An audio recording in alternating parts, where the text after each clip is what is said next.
방문가 클래스. 네, 오늘 정리할 주제는 방문가 클래스에서 이제 정리할 오늘 주제는 요 이의신청입니다. 이의신청. 등기조차 총론 맨 마지막에 붙어 있는데 요 이의신청 무시하기에는 기출되는 질문들이 제법 있다는 거 아시죠? 요 이의신청을요 여러분들이 불필요하게 넓게 접근하시더라고요. 여러 가지 요건, 서류 뭐 이런 여러 가지를 이제 전부 다 모아서 정리를 하려고 하는데 우리가 공부할 테마는요 정말 조금입니다. 요 한 줌이거든요. 자, 어디에 그 논점이 있는지 한번 보십시오.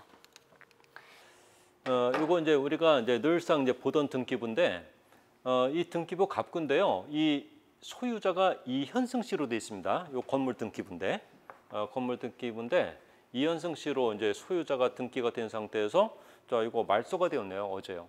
이 이현승의 소유권이 말소가 되었고 이 말소 등기 처분에 대해서 이현승 씨가 불만이 있는 겁니다. 이 발끈하죠. 내 소유권을 왜 말소했느냐. 자, 등기관에게 이의를 제기하려고 하는데 어떻게 해야 됩니까? 말로 합니까? 큰 소리로? 그게 아니라 서면으로 하도록 돼 있잖아요. 이 신청은 구술로 할 수 없고 서면으로 해야죠. 그래서 이현승 씨는요, 이의 신청서, 자, 요 이의 신청서 요걸 작성합니다. 요걸 작성해서 법원에 제출하는 게 아니고요, 자, 등기소에 제출하는 거 먼저 주의하셔야 됩니다. 그래서 등기소에 제출을 합니다. 등기관이 먼저 판단할 수 있는 기회를 줘야 된다. 이제 그런 의미거든요. 그래서 이 등기관은요, 요 이의신청서를 받아서 읽어보죠. 읽어서 자 신청의 이유가 있는지 없는지를 판단합니다. 신청의 이유가 있다. 등기관 입장에서 이건 어떤 의미인데요?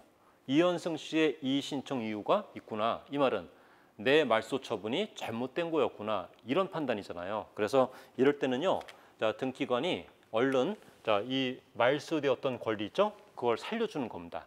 등기법에서 살려준다를 어떻게 표현합니까? 회복한다. 자, 회복 등기하는 거죠. 자, 이 말소된 권리를 자, 회복 등기하는 거죠. 간단하게 끝나잖아요. 그런데 등기관이 다시 한번 이의 신청서를 읽었는데도 내 말소 등기 처분에 대해서 아무런 문제가 없다. 이런 생각할 수도 있잖아요. 내 말소 등기가 뭐 어때서 이런 생각을 하죠. 자, 그때는 3일 이내에 저 이현승 씨가 이제 등기소에 제출했던 이의 신청서 있잖아요. 자, 이의 신청서에다가 자, 등기관 자신의 의견서를 첨부합니다. 이의 신청서는 이현승 씨의 주장이 들어 있고요. 의견서는 등기관 자신의 주장이 들어 있죠. 서로 상반되는 주장이 이제 들어 있는 겁니다. 자, 요 서류 두 개를 준비해 가지고 3일 이내에 관할 지방법원에 넘기는 겁니다. 지방법원 넘기는 거죠. 자, 그러면 지방법원 판사가 신청의 이유가 있는지 없는지 또 판단을 하게 되는데 이때는요 변론주의가 아닙니다. 이 사람들이 등기관하고 이 신청인이 변호사를 선임해 가지고요 이 서로 이렇게 이 다투는 게 아니고 이 서면 심리합니다. 서면 심리. 그러니까 이때 이현승 씨는요 이 신청서를 작성할 때 꼼꼼하게 작성을 잘 해야 됩니다. 내가 주장하고 싶은 내용 있잖아요. 이걸 빠짐없이 잘 적어야죠. 잘 적어야 됩니다. 나중에 있죠. 나중에 이의 신청서가 법원에 들어간 다음에 나중에 새로운 사실, 새로운 증거 방법은 절대로 추가할 수가 없거든요. 이거 중요한 얘기입니다. 새로운 사실, 새로운 증거 방법으로 이의 사유를 삼을 수 있다. 그러면 X입니다. X. 늘상 우리 시험에서 출제가 되는 이의 신청 관련 문제 정답이 되고 있는 지문이거든요. 자, 그거 주의하셔야 되고. 그래서 잘 써야 된다니까요. 빠짐없이. 그래서 이제 법원 판사가 이제 심리를 할 기회를 갖게 되는데 시간이 오래 걸리겠죠. 그래서 이 판사는요 심리를 하기 전에 등기관에게 어떤 명령을 하게 되냐면은 이 명령 좀 보십시오. 어떤 명령을 하는지. 자, 이 명령을 하는데 어떤 명령이냐면요. 요 빈칸 이 등기를 등기관에게 하라고 명령하는 겁니다. 이게 무슨 뜻인데요? 이 말소 등기, 이 4번 말소 등기잖아요. 4번 말소 등기에 분증이 하나 붙어 있다. 이의 신청이 하나 붙어 있다라는 것을 적어서 제3자에게 널리 알리고 경고해라 이런 뜻입니다. 이거는 우리 같은 제3자가 봤을 때요. 비록 이현승 씨의 소유권이 말소가 되어 있지만은 법원에서 이현승 씨가 이기면은 소유권이 살아날 수도 있겠네. 자, 지금 이 건물을 매수하는 건 위험하겠구나. 자, 이의 신청의 결과가 나온 다음에 진정한 권리자가 누구인지 판명된 다음에 그 사람한테 집을 사야 되겠군. 충분히 경고를 받잖아요. 자, 그러할 목적으로 이 지방법원 판사는 등기관에게 심리를 하기 전에 이의신청이 있다는 뜻의 부기등기를 명령할 수가 있는 겁니다. 그렇지만은 조금 이따 보시면 아시겠지만은 이거는 단순히 경고하는 등기에 불과하기 때문에 이의신청이 있다는 뜻의 부기등기가 들어있더라도 제3취득자 앞으로 소유권 이전 등기 신청이 들어오면요, 그거 해주게 돼 있습니다. 그래서 이의신청이 있다는 뜻의 그 부기등기는 제3취득자 앞으로의 등기의 집행을 정지하는 효력까지 있다고 볼 수는 없는 겁니다. 자, 여기까지 하시면 되는데, 자, 일단은 자, 이 정도 큰 맥락에서 이해는 되시죠? 자, 그리고 또 하나, 이의신청은 누가 할 수 있나요? 당사자가 하는 겁니다. 당사자. 자, 이해관계 있는 제3자 등이 이의신청을 할 수는 없는 일이죠. 그래서 자, 우리가 공부하는 내용 중에서 상속등기가 부당하다. 상속등기 처분에 대해서 이의신청은 누가 할 수 있나요? 당사자요. 이해관계 있는 제3자가 할 수는 없는 일이죠. 요 간단한 얘기도 있고요. 또 자, 이현승 씨는요, 자기 말소 등기가 부당하다고 판단할 때 며칠 안에 할 수 있나요? 며칠 안에. 지금 날짜가 떠오르는 분은 틀린 겁니다. 없습니다. 기한의 제한이 없다. 이의의 이익이 있기만 하면 아무 때나 제기할 수 있는 겁니다. 그래서 이 등기관의 처분이 부당하다고 판단할 때는 뭐 1년 안에 해야 된다는 등 6개월 안에 한다는 등 3개월 안에 다 틀렸습니다. 자, 아무 때나 할 수 있습니다. 10년 지나도 할 수 있습니다. 자, 그런 내용들이거든요.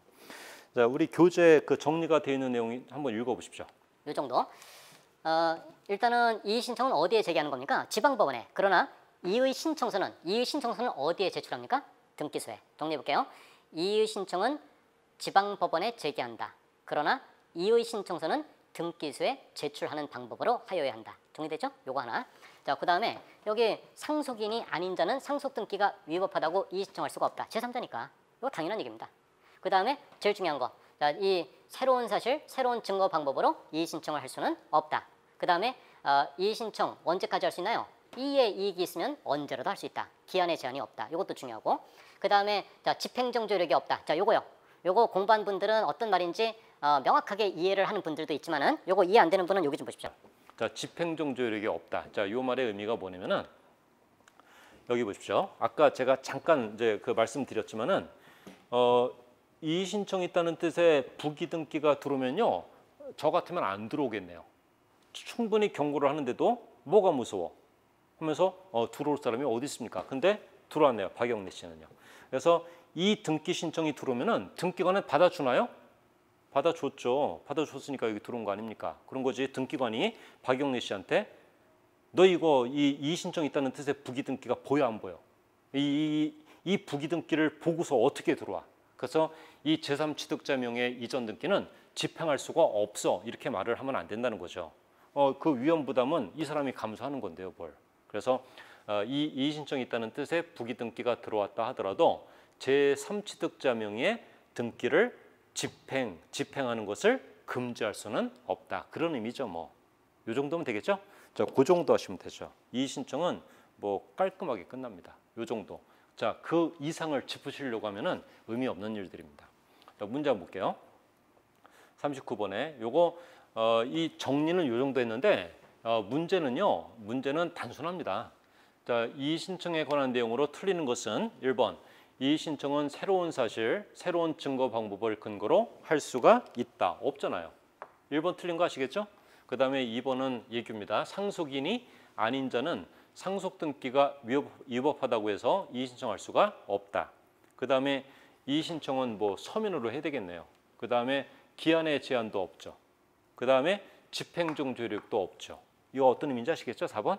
자, 그 정도. 그 다음에 5번은 하나만 한 얘기. 읽거나만 하지만 등기신청 각하 결정에 대한 이의신청은 등기관의 각하 결정이 부당하다는 사유로 충분하다. 충분하겠죠. 그 정도입니다. 하나 더 볼게요. 40번에 등기관 처분에 대한 이의 절차에 관한 설명이다. 틀리는 것은 1번 이의에는 집행정지력이 없다. 잘 적었네요. 2번 새로운 사실, 새로운 증거 방법을 근거로 이의 신청할 수가 있다. 없다니까요. 2번 틀렸습니다. 그 다음에 3번에 자, 요 주문 자 보십시오. 관할 지방법원은 이의 신청에 대해서 결정하기 전에 등기관에게 이의가 있다는 뜻의 부기등기를 명령할 수 있다. 그러나 이 명령에 의한 부기등기가 들어갔다고 해서 집행을 정지하는 효력까지 있는 것은 아니죠. 이렇게 연결해서 이해하실 수 있습니다. 나머지 4번, 5번은요. 보시면 아시겠지만은 이 논점이 없는 얘기입니다.